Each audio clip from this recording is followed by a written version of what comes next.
savez, les États sont organisés. Il faut vraiment ne rien comprendre dans les relations internationales pour croire qu'un État va signer un accord international et que cet accord soit secret.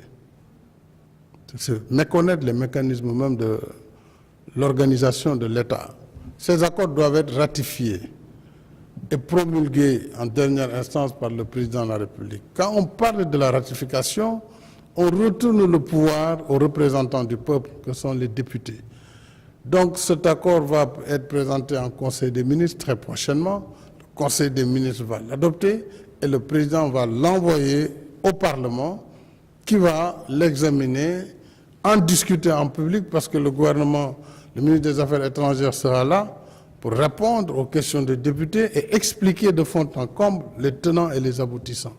Donc vraiment, je ne comprends pas qu'on puisse poser des questions sur des choses, en plus qui ont été faites publiquement.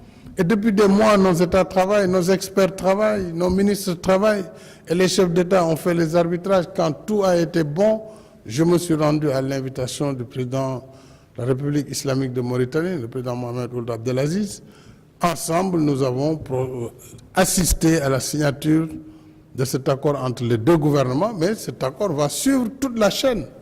Ce n'est pas fini, il faut qu'il vienne en Conseil des ministres dans chacun de nos pays et que nos parlements respectifs les ratifient, à la suite de quoi le président va promulguer par un décret. Donc c'est ça la procédure, vraiment.